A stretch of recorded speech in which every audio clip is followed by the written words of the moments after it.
नमस्कार, आप देख रहे हैं TV9 और आपके साथ मैं हूं मनीष। आज हम बात करने जा रहे हैं इजराइल और ईरान के बीच चल रहे वॉर को लेकर। दरअसल इन दोनों देशों के बीच जो वॉर चल रहा है इसका भारत पर क्या असर होगा, भारत पर कैसे असर होगा, भारत को इसका फ़ायदा मिलेगा, नुकसान मिलेगा, पेट्रोल डीजल के दाम कम होंगे या कच्चे तेल में और उबाल आएगा। इन्हीं सब बातों को जानने के लिए हमारे साथ गेस्ट मौजूद हैं जो कि हैं राजीव कुमार जी, जो कि एक इकोनॉमिस्ट हैं। सर, आपका TV9 पर बहुत बहुत स्वागत है। धन्यवाद मनीष जी, बहुत बहुत धन्यवाद। जी सर। सर, ये जो ईरान इजराइल का वॉर चल रहा है इसका भारत पर कैसे असर होगा, और भारत पर असर होगा तो क्या होगा? मनीष जी, कोई भी वॉर जी सिर्फ दो देशों के बीच का वॉर नहीं होता। जी उसके और बहुत सारे रेपरकशंस होते हैं। जी तो एक तो सबसे बड़ी बात है कि जो हम लोग निर्यात करते हैं oil, India is a very मतलब बहुत 80% ऑयल इंडिया जी इंपोर्ट करता है। जो उसकी एनर्जी नीड है उसमें 80% के करीब इंपोर्ट करता है, जी। हालांकि ईरान से इंपोर्ट नहीं करता है। हम्म, ज्यादातर जो इंपोर्ट है हमारा वो एक तो रशिया से है करीब 41%, इराक से है करीब जी 19%, सऊदी से 10 साढ़े 10%, यूएस से 7.5%, यूएई से मतलब तो बाकी देशों से है, उससे तो जी इतनी दिक्कत नहीं है। लेकिन क्योंकि इस ऐसे में एक तो ट्रेड रूट्स मतलब जी ऑयल जब कहीं जाता है तो कहीं से होके जाता है। जी तो एक ऐसी जगह है जहां जिसे स्ट्रेट ऑफ हॉर्मुज कहते हैं, जी वहां से तकरीबन 20% ग्लोबल ऑयल वहां से जाता है। जी तो जो ये इजराइल और ईरान का वॉर चल रहा है, इसमें एक एक अनसर्टेनिटी बनी रहती है कि कहीं ईरान इस स्ट्रेट ऑफ हॉर्मुज को बंद ना करे। यदि जी बंद करेगा तो 20% की ऑयल सप्लाई ग्लोबली इंपैक्ट होती है, जिससे जी प्राइसेस बढ़ेंगे।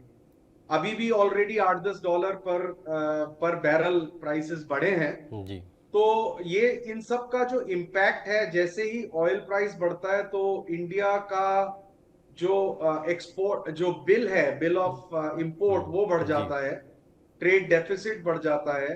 जी और उसकी वजह से इन्फ्लेशन के चांसेस भी बढ़ जाते हैं। इन्फ्लेशन क्यों बढ़ जाते हैं? क्योंकि ऑयल सिर्फ ऑयल नहीं है, ऑयल से जी आगे ऑयल से रिलेटेड इंडस्ट्रीज हैं, जैसे सारी प्लास्टिक इंडस्ट्री है, पॉलिएस्टर इंडस्ट्री है, पैकेजिंग इंडस्ट्री है। ये जी सब जो चीजें हैं, ये पेट्रोल की डाउनस्ट्रीम जब हम रिफाइनिंग करते हैं, रिफाइनिंग के बाद ये चीजें मिलती हैं। तो बहरहाल बहुत सिंपल सी बात है कि अगर रॉ मटेरियल का प्राइस बढ़ेगा तो इन सब चीजों के प्राइसेस के बढ़ने के चांसेस होते हैं। तो ऑब्वियसली ये किसी भी देश के लिए कोई बहुत अच्छी बात नहीं है। जी हालांकि कोई बहुत भारी खतरा भी नहीं है, क्योंकि जैसा मैंने कहा कि इंडिया का direct import of oil, I think India ने बहुत ही समझदारी से काम किया। जब सैंक्शंस लगाए गए रशिया के ऊपर यूएस के द्वारा, जी तब इंडिया ने रशिया से ऑयल खरीदना जारी रखा। They they in fact started buying from them. जी तो करीबन 40% ऑयल वहां से आ जाता है। तो अगर उस सेंस में देखेंगे तो कोई बहुत ज्यादा खतरा नहीं है। लेकिन हाँ, अगर ये वॉर लंबा चलता है, इसमें और देशों की भी सपोज पार्टिसिपेशन आ जाती है, और अगर ये लंबे समय तक चलने की वजह से जो ट्रेड रूट्स हैं वो इंपैक्ट होने लगते हैं, सिर्फ ऑयल के लिए नहीं बाकी जी चीजों के लिए भी।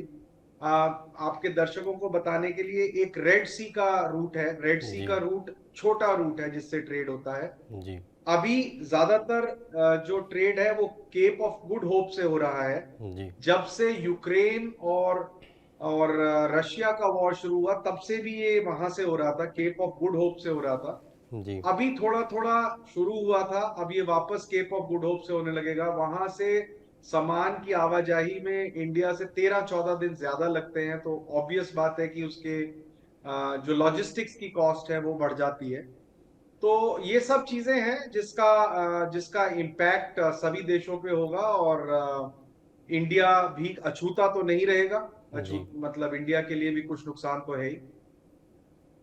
जी सर, जैसा कि आपने सर कच्चे तेल की बात की, तो क्रूड ऑयल जो है, जैसा आपने बताया कि काफ़ी इम्पैक्ट पड़ता है, क्योंकि केवल ईरान इजराइल ही नहीं बल्कि पूरा मिडिल ईस्ट, एक तरह से कहें तो तेल का जो ये खेल चल रहा है ये पूरे मिडिल ईस्ट में चल रहा है, और सब लोग अपने तेल की मोनोपोली को बढ़ावा बना के रखना चाहते हैं और चाहते हैं कि इस पर हमारी मोनोपोली बनी रहे, जिस कारण पहले आपने देखा होगा रूस यूक्रेन, फिर ईरान इजराइल, फिर हमास, फिर गाजा, मतलब एक तरह से आप देखा जाए तो तीसरे वर्ल्ड वॉर जैसा माहौल बन चुका है ग्लोबली अगर देखें तो। और चूंकि जैसा आपने बताया कि इंडिया अपना 40% ऑयल रसिया से लेता है, कोरोना काल के बाद से इंडिया ने इस पे बहुत आगे की सोच के रूस को अपना सबसे अच्छा दोस्त बनाया और वहाँ से इंपोर्ट करना शुरू हुआ। तो सर देखा भी गया कि कच्चे तेल के जो प्राइसेस थे, परसों की बात करें तो परसों के बाद से अचानक बहुत स्पाइक लग गया उसमें। लेकिन कल शाम को एक खबर आती है जिसमें कहा जाता है कि संभावना है कि ईरान इजराइल की वॉर थोड़ा कम हो सकती है, मतलब थोड़ा डाउन द लाइन आएगा तो क्रूड ऑयल के प्राइस में शाम को नरमी भी आने लग गई।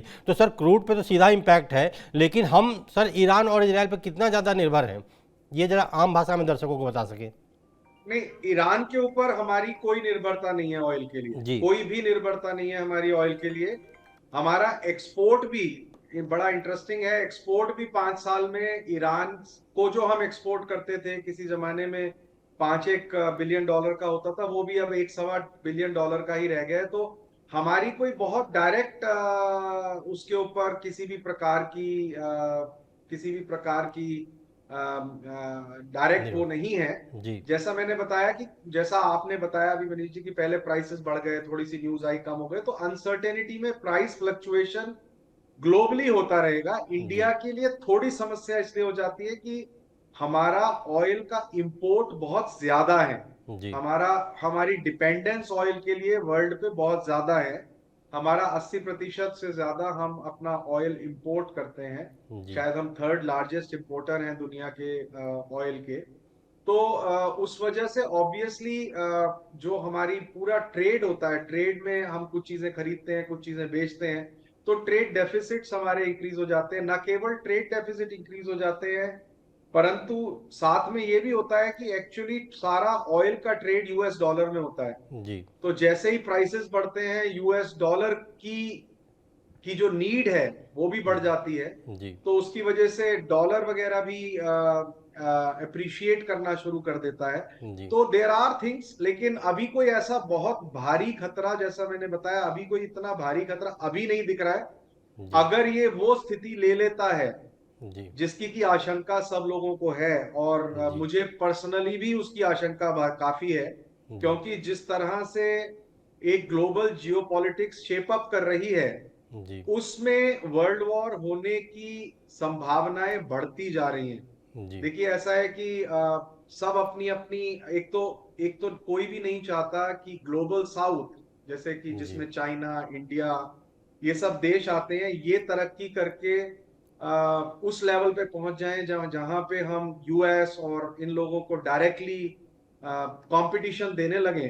जी तो उस सब चलते सबकी कोशिश यही है कि किसी ना किसी तरह कुछ ना कुछ करके ये ना हो। जी तो उस वजह से अगर आप देखें, पूरा वर्ल्ड अब पोलराइज होता जा रहा है। जी और अब ये धीरे धीरे देशों की बजाय रिलीजन्स के ऊपर भी एक तरीके का क्रिश्चियनिटी वर्सेस मुस्लिम ये वाला कार्ड भी होना शुरू हो रहा है। तो जी ये क्या शेप लेगा, ये बहुत मुश्किल है किसी का भी कह पाना।